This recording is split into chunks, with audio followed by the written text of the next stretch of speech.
ನಮಸ್ಕಾರ ಎಲ್ಲರಿಗೂ. ನಾನು ನಿಮ್ಮ ಯಶ್ವಿತಾ. ನಾನು ಇವತ್ತು ತೋರಿಸ್ಕೊಡ್ತಾ ಇರೋದು ಮಲೆನಾಡು ಸ್ಪೆಷಲ್ಲು ಕಜ್ಜಾಯ ಮಾಡೋದು ಹೆಂಗೆ ಅಂತ ತೋರಿಸ್ಕೊಡ್ತಾ ಇದ್ದೀನಿ. ಚಿಕನ್ ಸಾಂಬಾರಿಗೆ ತುಂಬ ಚೆನ್ನಾಗಿರುತ್ತೆ. ಒಂದು ಸತಿ ಟ್ರೈ ಮಾಡಿ ನೋಡಿ. ಒಂದು ಪಾತ್ರೆ ಇಟ್ಕೊಂಡು 3 ಗ್ಲಾಸ್ ನೀರು ಹಾಕ್ಕೊಳ್ಳಿ.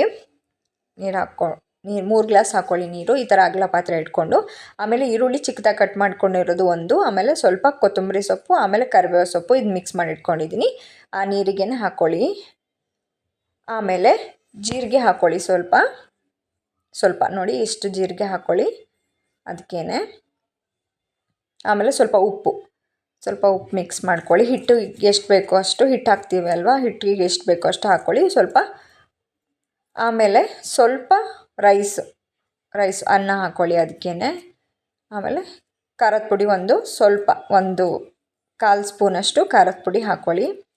ಇದು ಚೆನ್ನಾಗಿ ಕುದಿಬೇಕು. ಒಂದು 5 ಮಿನಿಟ್ಸು ಕುದಿಯೋಕೆ ಬಿಡಿ. ಇದನ್ನು ಮಿಕ್ಸ್ ಮಾಡಿಬಿಟ್ಟು ಕುದಿಯೋಕೆ ಬಿಡಿ. ಇದರಲ್ಲಿ ಖಾರದ ಪುಡಿ, ಆಮೇಲೆ ಒಂದು ಈರುಳ್ಳಿ ಕಟ್ ಮಾಡಿರೋದು, ಜೀರಿಗೆ, ಕರಿಬೇವು, ಕೊತ್ತಂಬರಿ ಸೊಪ್ಪು, ಉಪ್ಪು, ಅನ್ನ ಹಾಕ್ಕೊಂಡು ಚೆನ್ನಾಗಿ 5 ಮಿನಿಟ್ಸ್ ಬೇಯಕ್ಕೆ ಬಿಡಬೇಕು. 3 ಲೋಟ ನೀರು ಹಾಕ್ಕೊಂಡಿದ್ದೀನಿ. ಇದು ಇವಾಗ ಒಂದು 5 ಮಿನಿಟ್ಸು ಇದು ಕುದೀಲಿ ಬಿಡೋಣ. ಇವಾಗ ಇದು ಕುದ್ದಿದೆ ನೋಡಿ ಎಷ್ಟು ಚೆನ್ನಾಗಿ ಕುದೀತಾ ಇದೆ. ಇಷ್ಟು ಕುದಿಬೇಕು ಇದು. ಆಮೇಲೆ ರೊಟ್ಟಿ ಹಿಟ್ಟು ಅಂದರೆ ಅಕ್ಕಿ ಹಿಟ್ಟು ತೊಗೋಬೇಕು ನಾವು. ಅಕ್ಕಿ ಹಿಟ್ಟು ತೊಗೊಂಡಿದ್ದೀನಿ 1 ಬೌಲು. ಅಕ್ಕಿ ಹಿಟ್ಟನ್ನು 1 ಬೌಲ್ ತೊಗೊಂಡಿದ್ದೀನಿ. ಈ ಥರ ಇದೆ. ರೊಟ್ಟಿ ಮಾಡೋಕ್ಕೆ ಯೂಸ್ ಮಾಡ್ತೀವಲ್ಲ ಆ ಹಿಟ್ಟನ್ನು ತೊಗೋಬೇಕು. ಅಕ್ಕಿ ಹಿಟ್ಟು 1 ಬೌಲ್ ಹಾಕ್ಕೊಂಡು ಇದು ಲೋ ಫ್ಲೇಮಲ್ಲಿ 1/4 ಗಂಟೆ ಬೇಯಬೇಕು. ಹಿಟ್ಟು ನೀಟಾಗಿ ಬೆಂದ್ರೇ ಕಜ್ಜಾಯ ಚೆನ್ನಾಗಾಗೋದು, ಇಲ್ದಿದ್ರೆ ಹಸಿ ಹಾಗೆ ಇರುತ್ತೆ.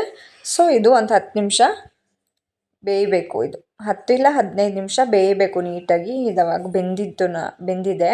ಇವಾಗ ಇದು ನೀಟಾಗಿ ಮಿಕ್ಸ್ ಮಾಡ್ಕೋಬೇಕು. ಈ ಥರ ನೋಡಿ ತುಂಬ ಟೇಸ್ಟಿಯಾಗಿರುತ್ತೆ. ಈವ್ನಿಂಗ್ ಸ್ನ್ಯಾಕ್ಸ್ಗೂ ಚೆನ್ನಾಗಿರುತ್ತೆ, ಮತ್ತು ಚಿಕನ್ ಸಾಂಬಾರ್ಗೂ ತುಂಬ ಚೆನ್ನಾಗಿರುತ್ತೆ. ನಮ್ಮ ಮಲೆನಾಡು ಸ್ಟೈಲು ಈ ಥರ ಕಜ್ಜಾಯ, ಮಲೆನಾಡು ಕಡೆ ಇದೇ ಥರ ಕಜ್ಜಾಯ ಮಾಡೋದು ತುಂಬ ಚೆನ್ನಾಗಿರುತ್ತೆ. ಒಂದು ಸತಿ ಟ್ರೈ ಮಾಡಿ ನೋಡಿ. ನಿಜವಾಗ್ಲೂ ಹೇಳ್ತಾ ಇದ್ದೀನಿ, ಒಂದು ಸತಿ ಟ್ರೈ ಮಾಡಿ ನೋಡಿ. ತುಂಬ ಇಷ್ಟ ಆಗುತ್ತೆ ನಿಮಗೆ, ಮನೆಯವ್ರಿಗೆಲ್ಲ. ಇದು ಇವಾಗ ಮಿಕ್ಸ್ ಮಾಡ್ಕೊಂಡಿದ್ದೀನಿ. ಹಿಟ್ಟು ಕೂಡ ತುಂಬ ಚೆನ್ನಾಗಿ ಬೆಂದಿದೆ, ತುಂಬ ಚೆನ್ನಾಗಾಗಿದೆ. ಈ ಥರ ಇಟ್ಕೊಂಡು ಹಿಟ್ಟನ್ನು ಹಾಕ್ಕೊಳ್ಳಿ. ಇದಕ್ಕೆ ಹಾಕ್ಕೊಂಡು ನಾದ್ಕೋಬೇಕು ನೀಟಾಗಿ. ಹಿಟ್ಟು ಇನ್ನೂ ಮೆತ್ತಗಾಗಬೇಕು, ಗಂಟಿರಬಾರ್ದು, ಫುಲ್ ಸಾಫ್ಟಾಗಿ ಬರಬೇಕು ಹಿಟ್ಟು.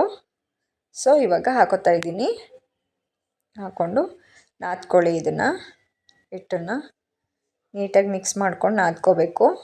ಹಿಟ್ಟು ನೋಡಿ ಎಷ್ಟು ಚೆನ್ನಾಗಿ ಬೆಂದಿದೆ ಮತ್ತು ಎಷ್ಟು ಚೆನ್ನಾಗಿ ಬಂದಿದೆ ಅಂತ. ಇವಾಗ ನಾದ್ಕೊಂಡ್ರೆ ಇನ್ನೂ ಕೂಡ ಸ್ಮೂತಾಗಿ ಸಾಫ್ಟಾಗಿ ಹಿಟ್ಟು ಚೆನ್ನಾಗಿ ಬರುತ್ತೆ. ಈ ಥರ ನೋಡಿ ಬಿಸಿ ಇರುವಾಗಲೇ ನಾದ್ಕೊಳ್ಬೇಡಿ. ಈ ಥರ ಸ್ವಲ್ಪ ನೀರು ಹಾಕ್ಕೊಂಡು, ಜಾಸ್ತಿ ನೀರು ಹಾಕ್ಕೊಬೇಡಿ. ಹಿಟ್ಟು ಕನ್ಸಿಸ್ಟೆನ್ಸಿ ಎಷ್ಟು ಬೇಕಾಗುತ್ತೆ ಅಂತ ಗೊತ್ತಾಗುತ್ತಲ್ವ.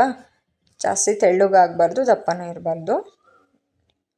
ಹಿಟ್ಟಿವಾಗ ರೆಡಿ ಆಗಿದೆ. ಒಂದು ಉಂಡೆ ತಗೋಬೇಕು. ಈ ಥರ ಒಂದು ಹಿಟ್ಟಿಂದು ಚಿಕ್ಕ ಉಂಡೆನ ಈ ಥರ ಉಂಡೆ ತಗೊಂಡು ತಟ್ಕೋಬೇಕು. ಅದನ್ನು ತಟ್ಕೊಂಡು ಮಧ್ಯದಲ್ಲಿ ಹೋಲ್ ಮಾಡ್ಕೋಬೇಕು. ಈ ಥರ ನೋಡಿ, ಈ ಥರ ತಟ್ಕೋತಾ ಇದ್ದೀನಿ. ಇದನ್ನು ಮಧ್ಯದಲ್ಲಿ ಹೋಲ್ ಮಾಡಿ ಈ ಥರ ಈ ಕಜ್ಜಾಯ ರೆಡಿಯಾಗಿದೆ. ಸೊ ಎಷ್ಟು ಚೆನ್ನಾಗಿ ಬಂದಿದೆ ನೋಡಿ. ರೆಡಿ ಮಾಡ್ಕೊಂಡು ಪಕ್ಕಕ್ಕೆ ಇಟ್ಕೊಳ್ಳಿ. ಈ ಥರ ಎಲ್ಲನೂ ರೆಡಿ ಮಾಡ್ಕೊಂಡು ಇಟ್ಕೊಳ್ಳಿ. ನೋಡಿ ಈ ಥರ ನಾನು ರೆಡಿ ಮಾಡ್ಕೊಂಡು ಇಟ್ಕೊಂಡಿದ್ದೀನಿ. ಫಸ್ಟು ತಟ್ಟಿ ಆಮೇಲೆ ಹೋಲ್ ಮಾಡಬೇಕು ಮಧ್ಯದಲ್ಲಿ. ಹಾಗೆ ತಟ್ಕೊಂಡು ಕೂಡ ಹಾಗೇನೂ ಹಾಕ್ಬೋದು. ನಾನು ಹೋಲ್ ಮಾಡಿದ್ದೀನಿ, ಚೆನ್ನಾಗಿರುತ್ತೆ ಹೋಲ್ ಮಾಡಿದ್ರೆ. ಇವಾಗ ಒಂದು ಬಾಣಲೆಗೆ ಆಯಿಲ್ ಹಾಕ್ಕೊಳ್ಳಿ. ಒಂದು ಬಾಣಲೆಗೆ ಆಯಿಲ್ ಹಾಕ್ಕೊಂಡು ಕಾಯಕ್ಕೆ ಬಿಡಿ. ನೀಟಾಗಿ ಕಾಯಬೇಕು ಆಯಿಲು. ಆಮೇಲೆ ಕಜ್ಜಾಯ ಮಾಡಿ ಇಟ್ಕೊಂಡಿದ್ವಲ್ಲ ಅದನ್ನು ಹಾಕ್ಕೊಳ್ಳಿ. ಚೆನ್ನಾಗಿ ಬೇಯಬೇಕು. ಇದು ನೀಟಾಗಿ ಬೇಯಬೇಕು, ಒಳಗಡೆ ಎಲ್ಲ ನೀಟಾಗಿ ಬೇಯಬೇಕು. ಸೊ ಫ್ಲೇಮ್ ಜಾಸ್ತಿನೇ ಇಟ್ಕೊಂಡು ನೀಟಾಗಿ ಚೆನ್ನಾಗಿ ಬೇಯಿಸ್ಕೊಳ್ಳಿ ಕಜ್ಜಾಯನ. ಇವಾಗ ನೋಡಿ ಬೇಯ್ತಾ ಇದೆ. ಈ ಥರ ನೀಟಾಗಿ ಫ್ರೈ ಮಾಡ್ಕೊಳ್ಳಿ. ಎಷ್ಟು ಚೆನ್ನಾಗಿರುತ್ತೆ ಅಂದರೆ ತುಂಬ ಚೆನ್ನಾಗಿರುತ್ತೆ. ಮಕ್ಕಳಿಗೂ ಕೂಡ ತುಂಬ ಇಷ್ಟ ಆಗುತ್ತೆ ಈ ಥರ ಮಾಡಿಕೊಟ್ರೆ. ಚಿಕನ್ ಸಾಂಬಾರಿಗಂತೂ ತುಂಬ ಚೆನ್ನಾಗಿರುತ್ತೆ ನೋಡಿ. ಇದು ಇವಾಗ ಬೇಯ್ತಾ ಇದೆ. ಈ ಥರ ಕಲರ್ ಕೂಡ ಚೇಂಜ್ ಆಗ್ತಾ ಇದೆ ನೋಡಿ. ಕಲರ್ ಚೇಂಜ್ ಆಯಿತು ಅಂದರೆ ಸೊ ಆಲ್ರೆಡಿ ಬೆಂದಿದೆ ಅಂತ. ಇದನ್ನು ತೆಕ್ಕೊಳ್ಳೋಣ. ನೋಡಿ ಎಷ್ಟು ಚೆನ್ನಾಗಿ ಬರ್ತಾ ಇದೆ. ತೆಗೆದು ಪಕ್ಕಕ್ಕೆ ಇಟ್ಕೊಂಡು ಇನ್ನೊಂದು ಸತಿ ಹಾಕ್ಕೊಳ್ಳೋಣ. ಎಲ್ಲ ಹಾಕ್ಕೊಂಡು ನೋಡಿ ಕಜ್ಜಾಯ ಈ ಥರ ರೆಡಿಯಾಗಿದೆ. ಎಷ್ಟು ಚೆನ್ನಾಗಿ ಬಂದಿದೆ ಅಂತ. ಆಯಿಲ್ ಕೂಡ ಜಾಸ್ತಿ ಹೀರ್ಕೊಂಡಿಲ್ಲ, ಚೆನ್ನಾಗಿ ಬಂದಿದೆ ಕಜ್ಜಾಯ. ಚಿಕನ್ ಸಾರು ಜೊತೆ ಸರ್ವ್ ಮಾಡ್ಕೊಳ್ಳೋಣ.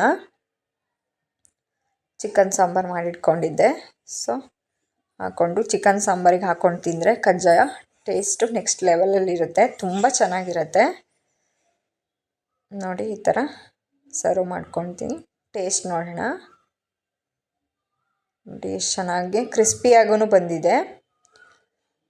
ಸೂಪರಾಗಿ. Thank you for watching.